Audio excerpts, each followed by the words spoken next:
point is, and we recognize in our design of the game, that we don't know what the other party's interests might be.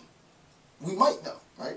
We definitely don't know what decisions the party is going to make, the opposition is going to make at any particular node in the game. Therefore, though we might have an intended outcome, what we have to do, and I'll show you this later, we have to at each point try and assess what our party's decision-making process might be, the likelihood of the party's decision-making process, which goes back to the strategic planning. And I'll give you a little more insight into that in a second. Right now, the only thing that's important to recognize is that actions within the game are classified as perfect if they serve the best interests of the actor. To continue with this train of thought, that's actually four. Perfection is a test for credibility. I'll explain this.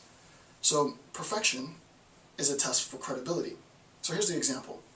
If we know E is the best move for state A, meaning escalation. So imagine that we have a state here, and we'll label the state A. We recognize that they can either escalate or de-escalate the conflict, right? So within the game, state A has the opportunity to choose from one or two options. State A can either choose to escalate the conflict, or state A can choose to de-escalate the conflict.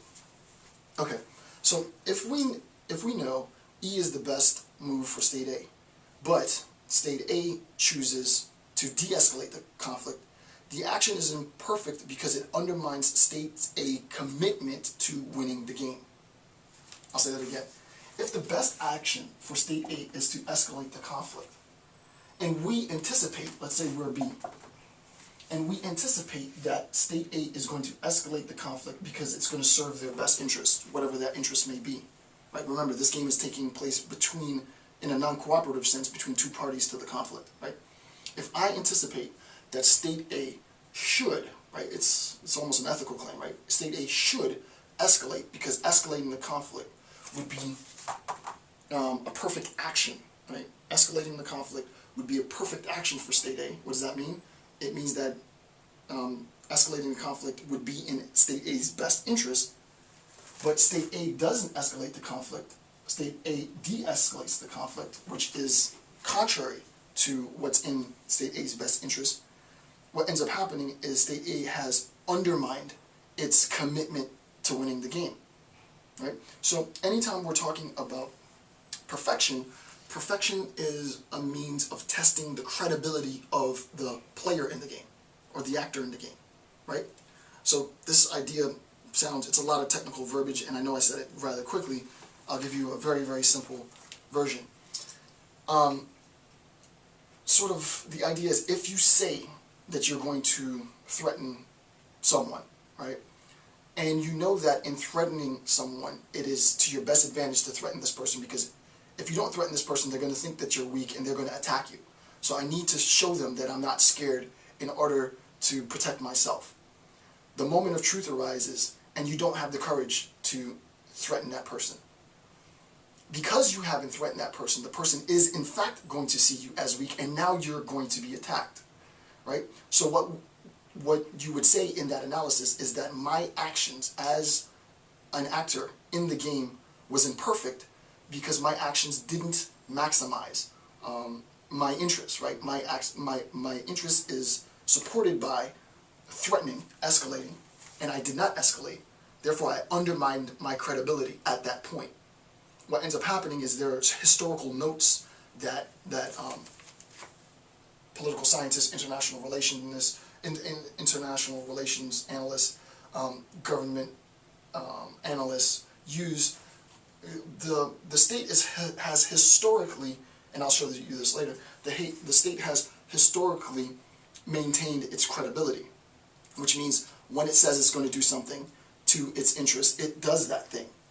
So in the future, you can make an inference. If the state says that it's going to do something, whatever that thing might be, it is likely that the state will do that thing because it has this track record.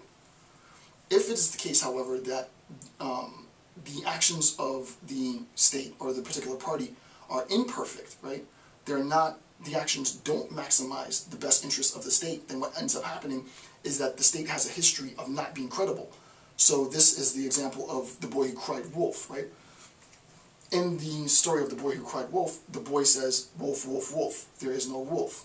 Everybody comes out, there's no wolf. He says it again, he says it again.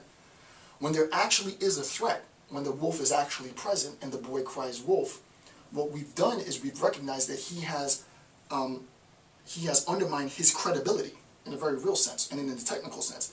He's undermined his credibility because his previous actions, his historic actions, have been to undermine his own interests.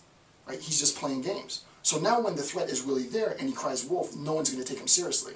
And thus the threat consumes him. Right?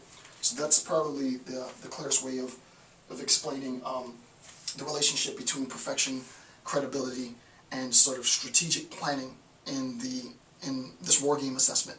So just think about the boy who cried wolf as an example of credibility. It seems, I tried to think of something that was ridiculously mundane, and hopefully that sticks, because I think it's a good example. We'll return to this idea in strategic analysis of war games that I'm about to do at the end of the lecture.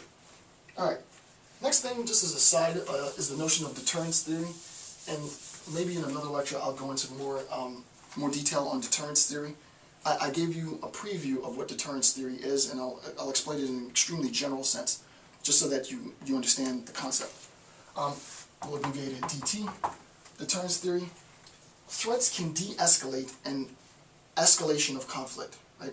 Threats can de-escalate an escalation of a conflict, and this is specifically with reference to this coded abbreviation. I didn't feel like writing it all down.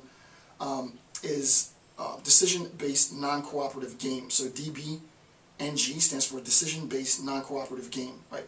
So in a decision-based non-cooperative game, which is the games that we're interested in for our strategic war planning, we recognize from before, right, yesterday, in the video that I gave, we have a state where we have party 1, party 2 to the conflict. We can escalate or de-escalate, escalate or de-escalate, escalate or de-escalate, and we have our outcomes, right?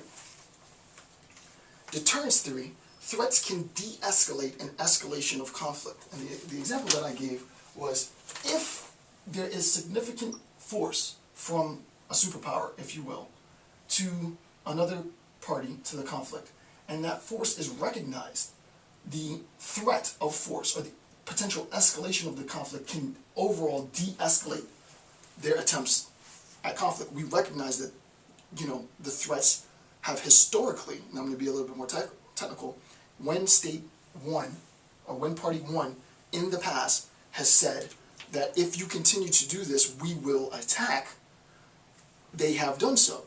So that the perfection of their action has always been to maximize their own interests, and they've acted accordingly, to be technical. And this, I know it gets a little technical, and I apologize, but there really is no simpler way for me to explain this. So it's probably the case that in planning for the conflict, or in planning for this war, strategically, what we recognize is that we can implement deterrence theory in this example. So the deterrence theory would be this sort of pathway, right? The deterrence theory applies to this pathway in this particular conflict game that I've constructed, right?